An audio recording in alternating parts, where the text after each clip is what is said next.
Listen up because this is extremely important. Propaganda is not trying to convince you of what you think it is trying to convince you.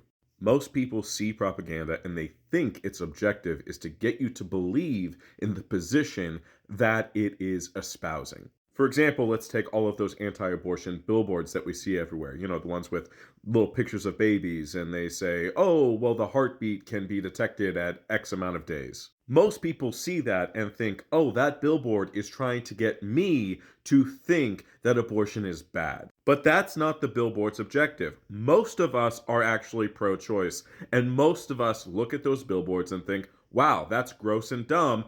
I wish that billboard didn't exist. And a lot of us stop thinking about it right then and there. We say, haha, they put up a billboard that's dumb and ineffective, and therefore they wasted their money. But they didn't. Because again, propaganda is not trying to convince you of its position. It is trying to convince you that the position they hold is normal enough to broadcast everywhere. They are trying to get you to believe that their position is a standard position, a normalized position that at least you can talk about openly and not face repercussions. You see billboards and flyers and commercials and all of this propaganda pushing a single position, and you start to think, well, maybe I don't agree with that, but I guess a lot of people do because I keep seeing people saying this everywhere. But the thing is, it's not people saying it. It's usually some organization that has a whole lot of money to crank out propaganda left and right. Because once again, most people are actually pro choice. However, despite the fact that most people are pro choice,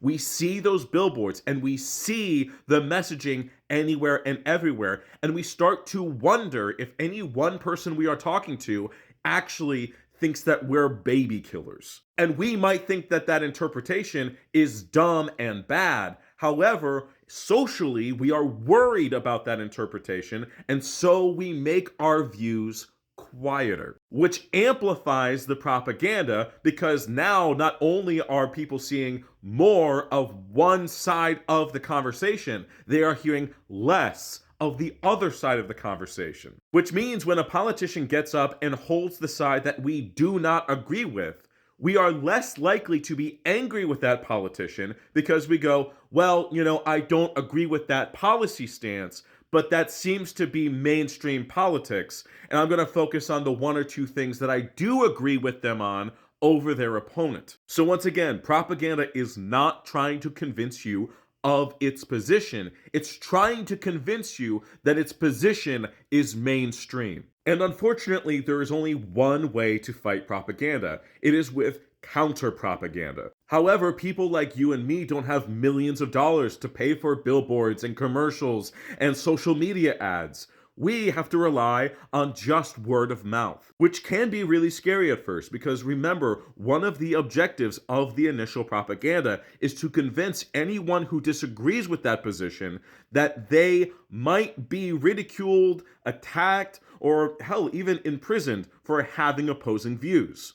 But once enough people are loud enough and frequent enough with the opposition messaging, the initial propaganda starts to fall apart. We saw this with Palestine. We saw that as we started to become louder and start to push out what was actually happening on the ground more and more and more, Israel's propaganda, which had been dominant across the entire globe since its inception, started to crumble. Which also explains why it was Israel's response to just push out more and more lies. They were trying to recapture the majority of the propaganda out there. They knew that after we saw the rotting corpses of premature babies in a hospital, that they were never going to reconvince us of their superiority. However, they did believe and still do believe that they can shame us back into silence by making it seem like they are still the majority position, that they are a mainstream position to have. But it's not working because we, the people, are continuing to speak up. We are continuing to make sure